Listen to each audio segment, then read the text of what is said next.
This past month, I lost over 12 pounds and I lost over 10 inches. Want to know how I did it? Make sure you hang tight until the end of the video and I'll explain it all.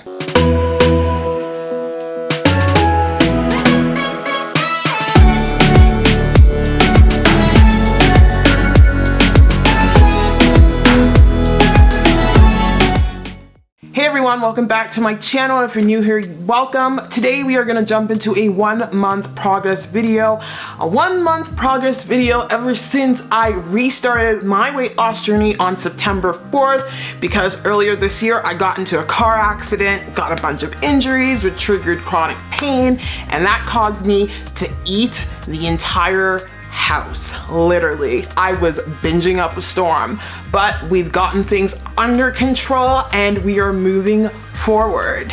So I'm pretty darn proud of myself after just going through everything with the car accident, recovering. I got some more bad news about my health, which is always fun, but I'm just gonna put it in God's hands. So let's go over the month and what did I do nutrition-wise to help me lose weight? Because we all know weight loss is 80% in the kitchen. If you don't get the kitchen right, you will not get tight.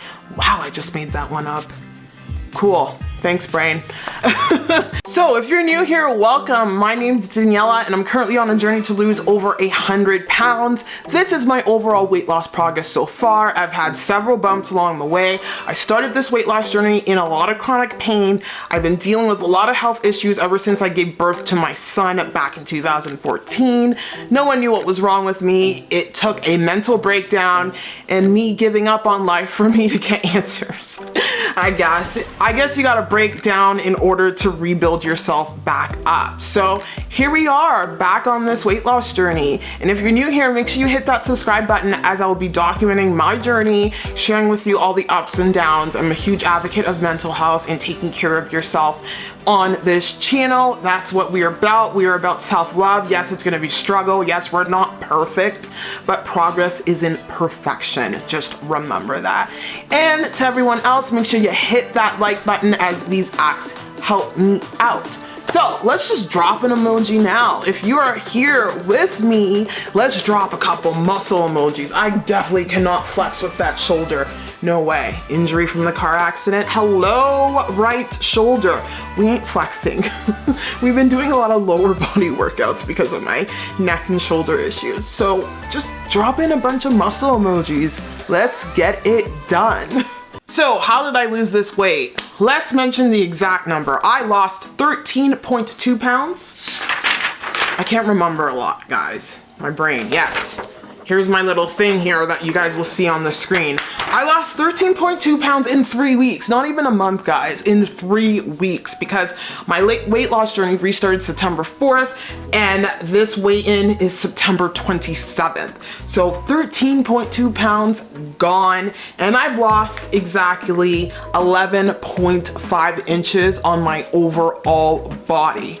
So how did I do it? Let's head to the kitchen, because that's where I struggle with the most. As I mentioned earlier on, I have disordered eating where I just can't find a happy medium, because I'm just the kind of person, I'm an all or nothing person. I'm currently working on that with my psychologist. Don't worry, I'm working on it, because it's either I'm on or I'm like mediocre.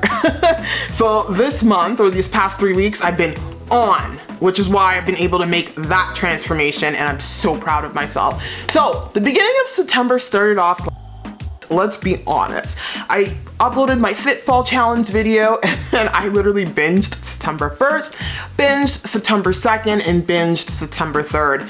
And then something just snapped in me on September 4th. And I think it's because I was introduced to a new psychologist. So she's been doing EMDR therapy on me, which has been so powerful. It's life-changing therapy. Oh my goodness. You have to get someone who actually knows what they're doing when it comes to EMDR therapy.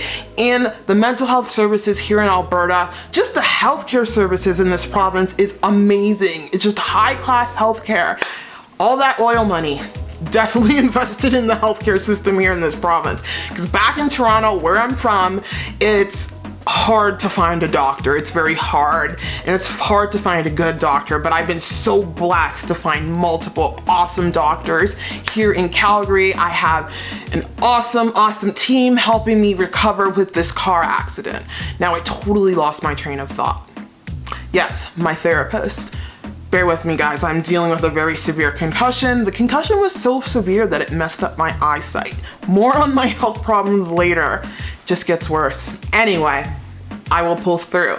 So I just started doing EMDR with my therapist. I meet her in person. We've been doing sessions, and it's helping me. She's helping me reprocess the trauma of the accident. We're just focusing on the trauma of the accident because that's what's really causing the issues now, and reprocessing my thoughts around binging and helping me go through binge eating disorder, which is what I struggle with. So that all snapped in September 4th. I started off with doing keto and a calorie deficit because I lost most of my weight on keto, and I always count calories because you need to count calories in order to lose weight. Doesn't matter if you're doing keto or whatnot, you need to be in a caloric deficit. Now where keto comes in, it helps you in those moments where you may be stuck on the scale, or if you struggle with metabolic disease like I do, non-alcoholic fatty liver disease and thyroid issues. If you struggle with any of that, that's where keto comes in because it kind of shifts around the hormones. After being in a calorie deficit for 2 weeks, I ended up succumbing to binging.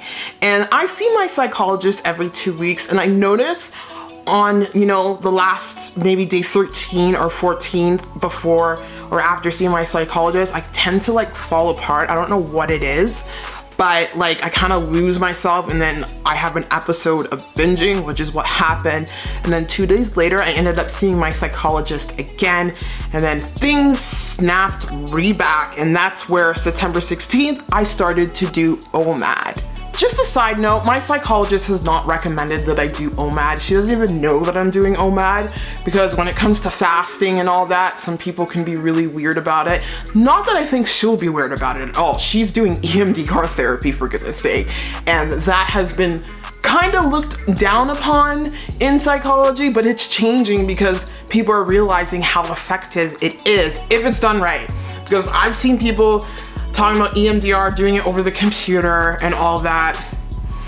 I don't know about that. I guess you can do it, but I think it's more powerful if you are in person in the office. That's my opinion. I think when it comes to mental health, it's so important to see people in person. I was doing online sessions and it just wasn't the same as being in person. But that's just my side note. Disclaimer, she's not recommending I do that for recovering with my BED. No way in heck, that's just something I'm doing. So since September 16th, I've been doing OMAD. OMAD stands for 1 meal a day. Basically, I fast between 18 to 22 hours, and then I have 1 meal on some days. Other days, I have a couple meals and a snack. It all depends on where I'm at. And the reason why I'm doing this is honestly, to help keep me in a caloric deficit, to help limit the amount of time I have to binge. Because if I'm eating in a smaller window, there's less time for me to be like, oh, well, I know I just had lunch, so let me just stick this in my mouth. I really struggle with that. That's if I have less time to eat, it's just much better for me. It seems to be working. I've never been one to do OMAD more than 1 day, but here we are. So it's helping me out a lot. So some days I eat 1 meal and a snack. Other days I eat 3 meals, but I always eat meals that are regular in size. So that's between 400 and 500 calories. I'm not consuming 1,200 calories at once because that would be very counterproductive to my journey in recovering with binge eating. So a couple weeks later, hitting around September 27th, I had another binge episode, but I am not upset about it at all because for the entire month, or since I've done my weight loss restart since September 4th, I've had, I would say, 3 days of binging, 1 day of purposely overeating because I ended up working out that day, and it was conscious increasing my calories as opposed to that state you get in when you're binging and you're numb and you're just trying to like figure out the pain. So I would say I've had 3 days of binging since, and that is a win. I know my thinking is all or nothing because like, damn, I ruined the streak, but you can't think like that. Just because I had 1 bad day of binging or 2 bad days of binging, it does not negate the 3 weeks I've had of eating clean. So again, consistency is not perfection. Recovery is not perfection. Recovery is going to have its ups and downs. Remember that. That's just related to my BED recovery. But for someone who's just on a journey to lose weight, you're gonna have ups and downs. It's part of the process. The most important thing is to not let it go past 2 days. I think that's a good rule. And to keep moving forward. Don't stop when things get tough. So the binging episode on September 27th was triggered by my friend right here. And I woke up with just a headache, dizzy. I wake up in pain every day from this concussion and car accident, but like God gets me through. If I don't play above inspiration in the morning, I'm definitely not inspired to do anything, but I just give my strength to him. I just use him as a vessel to help me get through this, and hopefully through everything I'm going through, and having him with me during the bad times and the low times, just having that personal connection with God. I don't go to church. I'm not very religious. Again, I'm more spiritual because religion can be a little chaotic, as we all know. But it's all about that relationship you have with God and trying to be a good person, just being good, trying to be better. It's tough, especially when there's stresses going on. So that was triggered with just a severe pain relapse.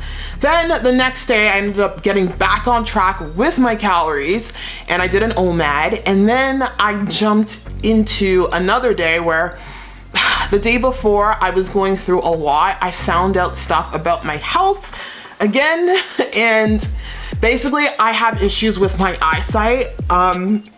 I saw an optometrist after my concussion specialist was begging me for months to go see one, but I just had so much pain I couldn't even focus. It's hard to function in life right now. And I just found out I have several things wrong with my eyes. He mentioned a bunch of things. I can't remember them all, but the 2 things that I recall was that he says I have a lot of pressure in between my eyes, in that I have something in regards to an injury that causes my vision to go blurry. So that would explain why when I drive, the road goes blurry, or when I'm staring at the wall, the world just goes blurry. Everything goes blurry. Like I did the eye test with one thing covering one eye, and literally the letters were there and then they disappeared. And then he put glasses on me and it ended up being okay. Now, he didn't write me a prescription for that because he got me to see an ophthalmologist. I'm saying that wrong, which is basically an eye doctor who's more into connecting eyesight injuries with the rest of the body. They're the doctors that do surgery on your eyes and etc. So they kind of complement an optometrist. He wants more info from him. We may have to get a brain scan done. I'm pretty sure there's nothing up there leaking, because if there was, I probably would have been dead already. But like the pressure on the eyes is a big concern because my blood pressure has not been high in years. I haven't had high blood pressure since I was a teenager. My blood pressure, in fact, has been really low with this concussion. Now I think it's stabilizing. So I don't have high blood pressure. So what's going on with my eyes? We will find out. I just pray to God I don't have to have any surgery, because I'm not a fan of surgery. I'm terrified of surgery. I think about having a loose skin surgery. Maybe I will, maybe I won't. I don't know. I'm a big baby when it comes to surgeries. I don't like surgeries. I don't like getting my skin cut open or anything like that. So we'll see. Like, I'm a bit concerned, but we're gonna get more answers, and I just hope everything's okay, because the vision thing is tough and we gotta relieve that pressure at the back of my eye, or that can cause damage. So yeah, that's kind of the health news I got, and I was kind of upset about it. And yeah, of course, I returned to my old binging habits, but I saw my therapist this morning and she's like, girl, you're dealing with a lot. It's a lot going on. So like, give yourself grace. It was 2 days of binging and they weren't even back to back. That's an improvement. That's a win. We have to focus on our victories, because if we put too much power into the things that bring us down, we are going to bring ourselves down. We can't look at our mistakes. We have to highlight our triumphs. That's what we really need to do. And I struggle with that because, again, I have a very all or nothing personality. If things are not perfect, then screw it. You know what I mean? So we just have to remember that. Just take the time. I gotta go back to writing that victory log that I used to use. It's somewhere in my house, but honestly, we have to take the time to look at the progress we've made. We may not see progress physically on the scale. We may not see progress physically in the mirror, but there's progress going on. The fact that you started working out, that's progress. The fact that your mindset that has shifted, that's progress. Remember to count each progress you get and celebrate who you are. Do not let the down moments define you, because that's not what it's about. Consistency is not perfection. It is about doing it more than you don't. So I explained this all in a couple more Vlogtober videos down the road. And yeah, I will probably try to do Vlogmas as well. I don't know, end of the year, might as well like bump up your YouTube channel. I don't know. I'm trying to challenge myself, keep myself busy, because if I don't, I'll find my way into the fridge and eating. So like, these things are a distraction for me. That's why I'm doing Vlogtober. Anyway, there you have it. There's my 1 month progress video. Stay tuned, because after I film this video, I am going to film my goals for October 2022. What are my goals gonna be? Because that habit tracker and the calendar I was using really helped me out a lot. So it's time to reset, restart this month, and keep going with even more progress. Now, if you made it to the end of the video, just drop in a calendar, a little calendar emoji, or write in the word calendar, because calendar tracking just helps me out so much. And we will continue on with this Fit Fall challenge as I am sharing with you my journey to losing over 100 pounds, battling mental health, battling chronic pain, and coming through on the other side. Anyway, I'm sending you guys mad love. Thank you for giving me a purpose right now, because I feel like I don't have a purpose in life. Oh, that's not true, I do. I'm being dramatic. Okay, send you guys mad love. Bye.